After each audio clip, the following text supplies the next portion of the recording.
Now, my colleague Benjamin ANYETEI'S was part of the team, or the WAEC team that went on the inspection to some centers. He's joined us in the studio to give us some more on what really happened on the ground. Hello, Benjamin. Hello.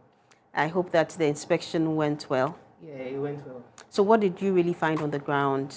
Okay, so first of all, we visited the Center Xavier Senior High School. That was the first center we visited. And when we went, everything was calm, everything was smooth. But one thing we realized at that particular center was that they were struggling with the impaired students, the candidates who were there. Yeah, they had issues with the font size, and the officials questioned them about it, and they said they were not provided at the moment. So the WAEC officials engaged with the students, and the students were like, they were okay with it. They can cope with it to the end. Yeah.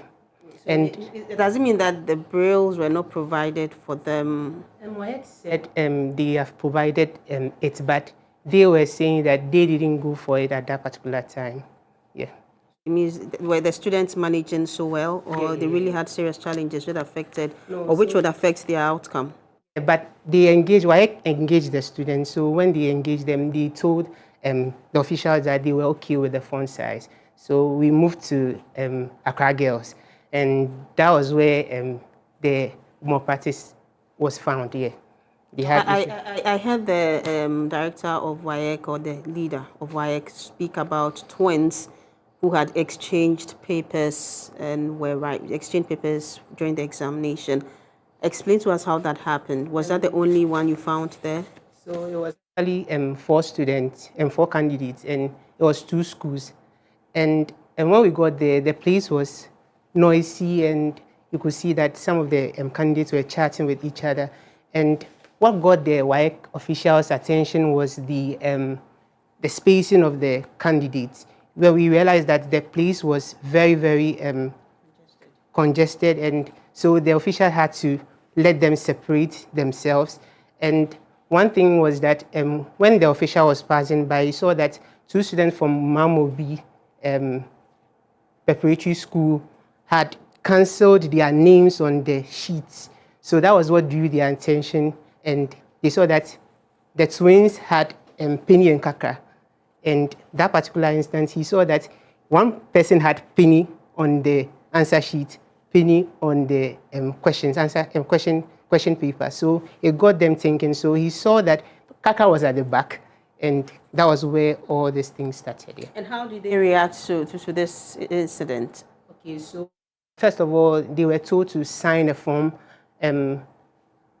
accepting that they were found in this malpractice. So they did, and the officials engaged the invigilators. Yeah.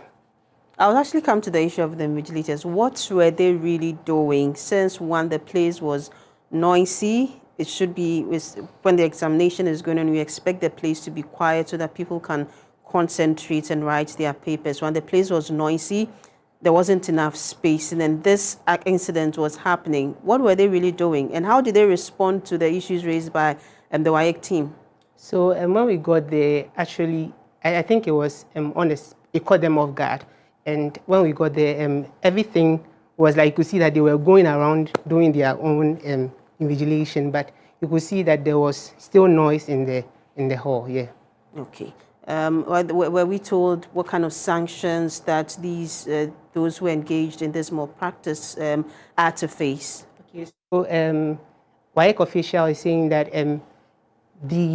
this particular malpractice will be investigated by them, and when they are found culpable, they will be the papers, that particular subject, which is the integrated science, will be cancelled. Yeah. Okay, and the children themselves, how did they take all of this? It was so bad. What can we do?